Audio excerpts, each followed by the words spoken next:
a cheesecake fail, a lesson in New Zealand slang, and the coolest new ice cream maker in the world. This week, it's Milli Kumar and Jenni Matheson from Eat Kinda Ice Cream in New Zealand. Traveling the world to bring you delicious dishes, tasty beverages, and interesting experiences. This is the Destination Eat Drink Podcast on the Radio Misfits Podcast Network. I'm Brent Peterson. Welcome to Destination Eat Drink, the travel podcast for foodies. This is the place for foodies who love to travel and travelers who love to eat. And this time, we're talking about an incredible new ice cream from New Zealand with Milli Kumar and Jenni Matheson from Eat Kinda Ice Cream. But first, if you like this food and travel thing, be sure to subscribe to the podcast and give us a 5-star review. And you can also support Destination Eat Drink at buymeacoffee.com/Destination Eat Drink with a contribution in any amount. And if you click on the extras tab, you can purchase one of my foodie travel guide ebooks to cities like Porto in Portugal, Milan in Italy, Seville in Spain, and some other smaller cities too that you probably would love to explore. They make great gifts for the foodie traveler on your list, and best of all, you don't gotta wrap them. Thank you very, very much. Milli Kumar and Jenni Matheson are the founders of Eat Kinda Ice Cream at eatkinda.com in New Zealand. Their company has come up with an innovative way to create delicious ice cream whose main ingredient is one you might not suspect: cauliflower. They use cauliflower that would otherwise go to waste to make the world's first cauliflower ice cream. And nope, doesn't taste like cauliflower, just delicious premium ice cream.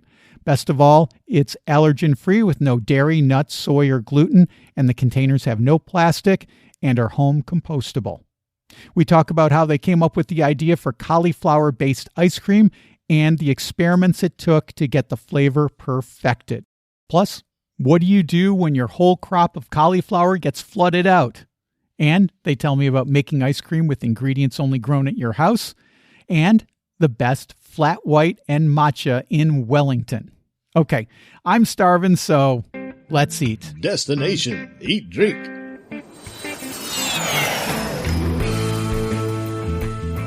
Milli and Jenni from Eat Kinda in New Zealand. Great to talk to you. Looking forward to talking ice cream today. Hi, Brent. Thanks for having us on.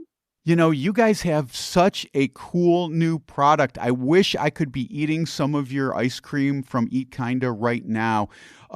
Why don't you tell everybody how you came up with this idea? Where did it originate? It originated with 65 pumpkins growing out of our compost at home, and not wanting to eat pumpkin soup all winter, I decided to challenge myself and make as many recipes as I could.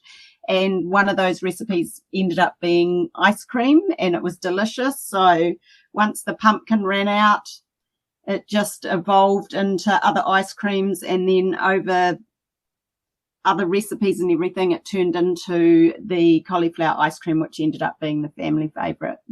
Delightful. So I was on your website at eatkinda.com, and I was reading some of your history, and one of the things that you talked about was how you had originally, in the very beginning, you had a vegan cheesecake fail. And as a person who used to make gelato for a living, I'm always interested in the things that succeed, but I'm also interested in the things that don't quite go right, because I think they're fascinating, but they're also ways that we can learn and move forward. So can you tell me a little bit about your vegan cheesecake fail, Jenni? Yeah, sure. So I'll go back a little bit further than that, but my family's been vegan for around 20 years, and back then there were just no alternatives on the market and the supermarkets and everything. So I had to create my own. And I just get ideas off the internet of the dairy equivalents and then try and replicate them or veganize them. And so with the cheesecake, I did a cauliflower cheesecake, I did a chickpea cheesecake, and they just failed, as in the texture or the flavor wasn't quite right. And with the cauliflower cheesecake, because I had put it in the freezer to set, and I set it too long, it just sort of evolved, and I had the idea of, actually, this isn't very nice as a cheesecake, but it could work quite well as an ice cream. What is it about cauliflower that can make ice cream? Because when I think about cauliflower, it's not the first thing I don't think is this would make great ice cream. I think, well, I can make some roasted veggies with it. I can make some cauliflower buffalo wings, all kinds of things that I can do with it. I can make a great soup with it. But I don't think initially ice cream. What are the properties itself of cauliflower that makes a good ice cream? To start with, it just evolved over other ingredients and turned into cauliflower. But the cauliflower itself, I think, gives it a really creamy texture, and it's quite mild in flavour, so it's easy to add other flavours to it. But you can also add other colours, whereas like with the pumpkin ice cream, you couldn't really have a mint flavoured pumpkin orange colour. Right, orange and green. I don't know what they would probably be a brownish color or something. Yeah. Whereas with cauliflower, you can add a bit of green and it looks pretty. When I think about cauliflower, I think that it's like broccoli. It's kind of fibrous, and that's the opposite of what you want with ice cream. You want it to be smooth and creamy. Mm-hmm. How do you make it smooth? What process do you go through? Millie, you speak. You say your words of wisdom. Yes, what we think is actually the fibre in the cauliflower helps with that creamy texture. And it took us about two and a half years to kind of figure out the technical processes, and it's kind of our IP, what we've created on how to get Sure. that smooth and creamy texture. So I don't think we can tell you that, Brent. Okay, fair enough. Trade secret. I totally understand. I'm interested though. I'm intrigued. Yeah. You must get this question all the time though when you talk about cauliflower. Cauliflower kind of has a neutral flavor. It's good to build other things on, but it does have a flavor. So does your ice cream taste like cauliflower? We don't think it tastes like cauliflower. Done blind taste tests with our product with some pretty popular dairy-based ice creams as well, and people have not been able to tell the difference between ours being non-dairy and these dairy ice creams and blind taste testings. So we've done a lot of consumer, experiments and research. We do a lot of TikTok videos where we go out on the streets and give people some kind of ice cream, and then we tell them later it's made out of cauliflower, and they're always very surprised to know what the secret ingredient is. So I think, based on the consumer feedback we've had, it doesn't taste like cauliflower. It just tastes like a really indulgent, delicious, premium ice cream, very similar to your... Very, very creamy. I've seen these videos of people doing the blind taste tests, and it makes me even more so want to get some of this ice cream from you guys. I'd eat kinda, but I'm here in Portugal. I'm going to have to go to New Zealand to get some. When I was making gelato back in the U.S., one of the things I love to experiment. And I would experiment with all kinds of flavors, and also with, vegan gelatos and whatnot. And one of the things that I really struggled with making vegan gelato was getting the fat content exactly right, because that's what makes it really smooth and creamy with cow's milk gelato or cow's milk ice cream, is that fat content. You have to have it precisely correct. So I'm wondering, cauliflower doesn't have fat in it.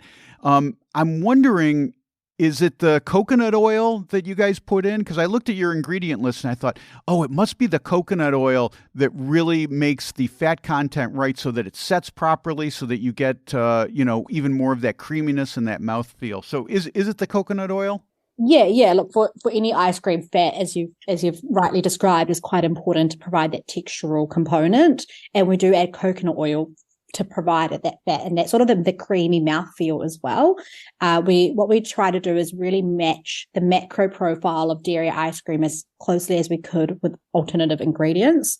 But we also do believe it is because of the cauliflower's intrinsic properties due to its fiber that also help with that creamy mouthfeel as well. Let's talk about a couple of the other ingredients because, like I said, as a gelato maker, I'm fascinated. I'm looking at the label and I'm kind of deconstructing, going, oh, so they did this. Oh, so they did that. That's so cool.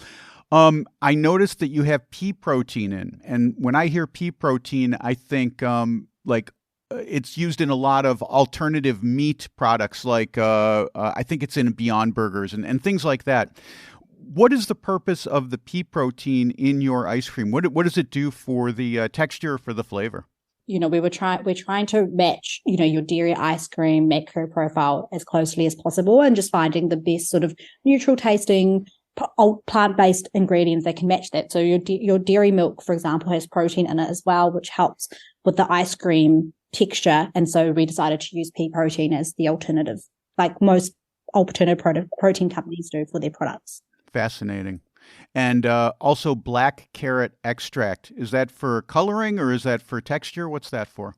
Yeah, I think that ingredient is actually in the ripple that we use. So our ice creams have swirls. So we don't personally make the swirls. We outsource those. And that's an ingredient in that. Oh, cool. Yeah, it's for coloring. And I give you credit because it's all natural. You could easily use some kind of artificial coloring to get the color just right. But here you are using a very natural ingredient. For us, trying to create a as clean label as possible brand. So the ice cream itself is super clean label, only, minimal ingredients that everyone knows and understands. And that's just been really important to us. Currently, you guys have 3 flavors: strawberry swirl, chocolate swirl, yum, and mint chocolate bicky, which, of course, I love the mint chocolate. But as an American, I'm not familiar with the term bicky. So is this kind of a New Zealand slang? What does bicky mean? What do you think it means? Do you have any clue? I'm totally clueless. I have no idea. Like a treat, a special dessert? I don't know. It's funny you say that, Brent. I was in the US last year and I had a lot of people asking me what bicky was, and I just didn't realize you guys didn't know what it was, but it's a slang in New Zealand for biscuit. Oh, for like a cookie. Okay. Yeah, Americans call it cookie. Yeah. Yeah. Oh, that. So we have to do 2 degrees of translation. So we translate bicky to biscuit, and then we translate biscuit to cookie. And now us Americans, we understand what it means. Because Americans cookie biscuit is with gravy, isn't it? Yeah. So a biscuit would be, I don't even know what it's called in the rest of the English speaking world, but yeah, it's scone. Okay. Yeah, sort of like a scone, but not sweet.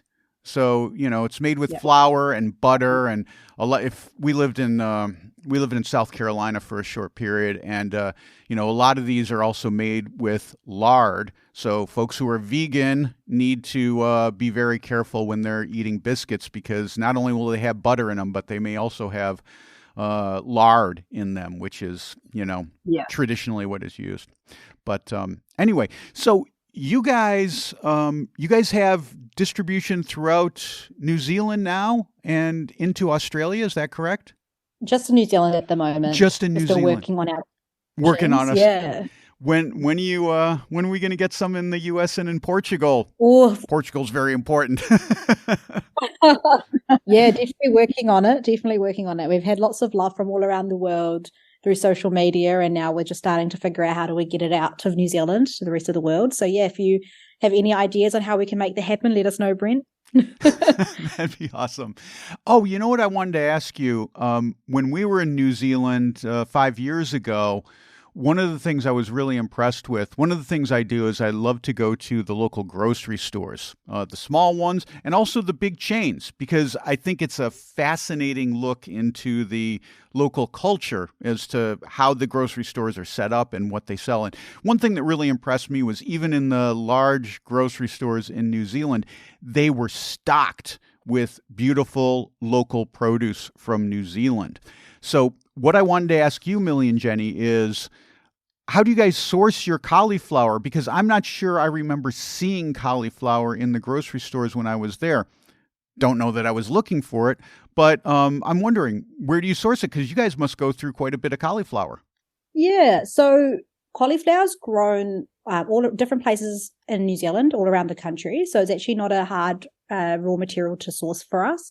What we also like to do is work with farmers and actually utilize the cauliflower that would go to waste.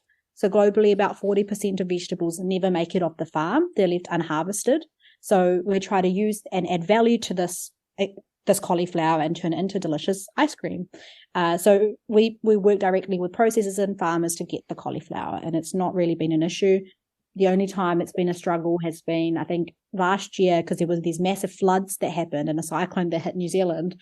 And so overnight we lost all our cauliflower. Oh, no. But then we just found it from another region. So it's not been too bad. And from our little bit of research, California in the US is actually one of the biggest places to get cauliflower. So who knows, maybe that might be the way we get into the US market. There you go. California grows wonderful cauliflower. Really nice, big, floral heads of cauliflower. I think this is a fascinating thing that you guys are doing, sourcing from local farmers. And it rings very true to me because when I was making gelato, I used to, one of the ways that I would sell it would be at farmers markets. And so I would get in with the farmers and talking to them and making friends with them. One of the things that I found was exactly what you guys said, which is a lot of it goes to waste. And I was like, well, what goes to waste? And they said, for instance, our cantaloupes oftentimes are not, aesthetically pleasing, but they still taste good. And I was like, want to sell them to me? And they would sell them to me extraordinarily cheaply. Sometimes they just give me like a whole bushel of them and say, I can't sell these, or it's split overnight or whatever. And I'm like, that's great because these are ultra ripe. So they've got super high sugar content, super high flavor. And I would use those and make the most delicious cantaloupe sorbet, for instance, using that example. So glad to hear how you guys are sourcing yours as well. Yeah, it's really interesting, right? Because some of the cauliflower that we found, especially in the early days when we do our trial, that would be, considered waste. It was absolutely gorgeous, beautiful, big cauliflower heads. Some would have like a purple color on them, and that's rejected, but actually that purple color means it's got high antioxidant value, so it's actually better for you to have that cauliflower. So it is quite a sad thing, actually, the amount of vegetables that just are left. Go to waste. Yeah.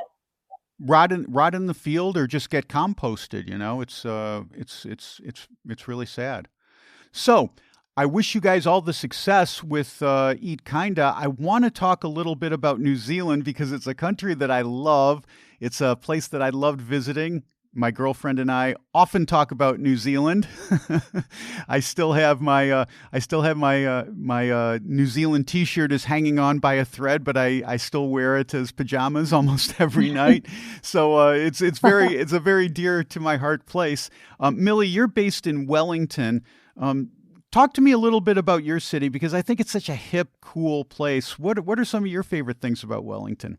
Oh, I absolutely love Wellington. So I'm born and bred Wellingtonian. It's a great city because you've got the beach. Everything's a good 20-minute drive away, right? You've got the beach one side, you've got the city centre one side, you've got a bit of an artsy cultural scene happening, a little bit more of a hipster vibe at the same time. Great vegan, vegetarian food.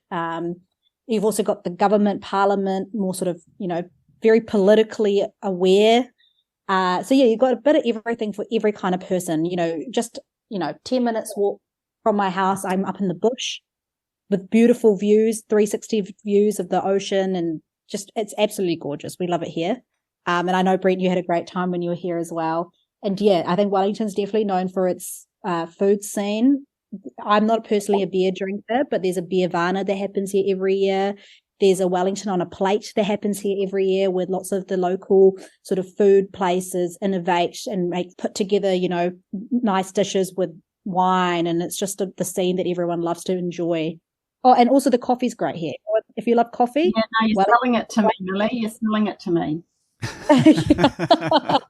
Yeah, the coffee scene is massive here as well. Wellingtonians love their coffee. Flat white, it's and I love talking to people from New Zealand and Australia and letting them go at it as to who invented the flat white. But you can't go wrong in Wellington getting a flat. I wish I had my notes in front of me because there are so many great Wellington coffee shops where you can get a flat white. Milli, do you have a favorite? Oh, look, I go on about the coffee thing, right? Because I actually was a barista as soon as I was 15, because that's just exactly what you do in Wellington. So I had so much coffee at such a young age that I just can't have it anymore. So I'm now a matcha drinker. And we get really good matcha here as well. Nice. I would definitely recommend Supreme Cafe. If you Coffee Supreme might be one that you checked out, or People's. They're like the local Wellington coffee roasters, and they're just beautiful. Like, it smells amazing. People's, I love that place. What about a vegan restaurant in Wellington that you can recommend to the folks listening today? Oh, so there's this delicious pizza place called Nolita's on Cuba Street. If you're even in Wellington, it's a complete. Jenny loves it. Vegan Italian restaurant. So, and their cheese is just like so dairy cheese like. It's insane. I have no idea how they do it. And then the other place would be Bell & Bakery, which is actually rated the best bakery in town, but it happens to be vegan. So yeah, they do amazing like donuts, croissants, just savory scones, just beautiful, delicious, and they sell matcha. So you're there all the time. I'm always looking for a good vegan cheese. It's difficult to find good vegan cheese in the grocery stores here in Portugal. There are a couple producers in Lisbon. They don't have great distribution, so I wish there would be more really good vegan cheese here. That's one thing that's lacking just a little bit. Although like I said, there are producers. It's a little difficult to find them. Jenny, you're based in Taranaki. So, well done, Taranaki. Taranaki. Okay, and I'm not familiar with this city, but I think it's the university town. Is that correct? No, Wellington and Auckland would be the university towns, wouldn't they, Millie? Taranaki is, or New Plymouth. New Plymouth. Have you seen The Last Samurai, a Tom Cruise movie? I'm familiar with it. Haven't seen the movie. Yeah, so the movie was filmed here. So Taranaki has Mount Taranaki, which is a similar shape to Mount Fuji, and it's on the west coast of the North Island. So we're surrounded by rugged beaches and black sand. And we also have the mountain which snows on it, and it's a live volcano. Oh, cool. I like it. Yeah. When you're not busy experimenting and making ice cream, what do you like to do in the town? Wild Pear Cafe. It's a beautiful cafe that sells delicious food and lots of shakes. Like, they do the Oreo shakes and the cookie shakes and chocolate sundaes and things like that, as well as really beautiful salads. Sounds divine. How do we get there? It sounds a little rugged. Is there access to it? We have to drive? One thing I found in New Zealand was the transit between cities wasn't the greatest. So yes, we got to drive out there, I assume, Jenny?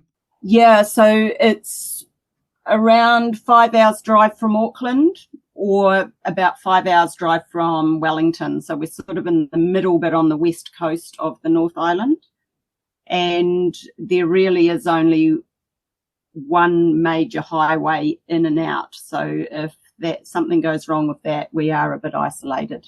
So a lot of outdoor activities, adventures and things like that? Yeah, lots of surfers and like mountain climbing, bike riding. So a lot of outdoor activities here. Paratutu? Yeah, Paratutu Rock, which is down by the ocean, but it probably half an hour walk up, but it's quite rugged as well. We just did a wonderful walk in Peniche, and this is a dormant volcano. So I'm just, as you're describing this, I'm just thinking, oh, kind of similar to what we were doing yesterday, climbing up and down these rocks and going into the caves and things like that, and had our own little New Zealand-like adventure right here in Portugal. What's probably interesting, though, is Jenny sees all these things, but she has such a lovely home that I think Jenny should share about, that I don't think she actually leaves the house that much. Well, I'm trying to sell New Plymouth to you, but I really don't go out. I'm quite happy staying at home on my little plot of land. But if anyone's listening, Google Mount Taranaki in New Zealand, and you'll get to have a good view at how beautiful it is. You said you've got a nice plot of land there, Jenny. You're growing any fruits and veggies? Yeah, so we've got around 110, 115 fruit and nut trees. We've got avocados, walnuts, almonds, mandarins, oranges, apples, artichokes, pears, nashi pears, like it just goes on, feijoas, pumpkin. I think you're strawberry. I think you're underselling it by calling it a little plot of land. It sounds pretty vast. Yeah, it keeps us busy. Do you ever think of experimenting with some of these items in your vegan ice cream? Look, when I have time, I do have this little goal that I want to achieve, because we also grow yacon in our garden, which is, if you haven't heard of it, it looks a little bit like a sweet potato, and it grows underground like a sweet potato, but it's crunchy and juicy like an apple. And what we do is we juice it down and then we simmer it, and it turns into like a maple syrup. Similar to maple syrup, but it's got a low GI, so like it's really good for diabetics and things because it doesn't affect their insulin levels. And I'd love to make an ice cream with only ingredients out of my garden. So now that we've got this yacon syrup, I've got my own sugar, and because we've got almonds and walnuts and avocados, I've got the fat sources. So it's just that's my little challenge that I'd like to do one day. This sounds very familiar to me. The word that I always used to say when I would go into this experimental mode is I'm putting on my mad scientist hat and just experimenting with new flavors. I used to have a pretty big garden, not as big as yours, it sounds like, but one of my favorites that I used to experiment with was infusing purple basil into the gelato, because the purple basil that we grew had an anise flavor. So it kind of tasted like licorice a little bit. Some people love licorice, some people hate it, but no one said it wasn't interesting. Yeah, I do love experimenting. Well, it's been a delight to talk to you both, Milli and Jenni from Eat Kinda in New Zealand. I'm looking forward to your Portuguese and your American distribution, but until then, maybe I can get down to New Zealand and try a little bit of your ice cream. It sounds delightful. Thank you so much for being on the show today. Yeah, we'd love that. Okay, that's Milli Kumar and Jenni Matheson from Eat Kinda Ice Cream. You can find out more at eatkinda.com. That's KINDA. What a great idea they have going. Can't wait to try some. They need to get some ice cream to Portugal. Well, that's it for this week. Next week, it's all about cheese. We're trying poutine from Quebec, pecorino from Sardinia, blue cheese from Nova Scotia, and much, much more. Don't miss that.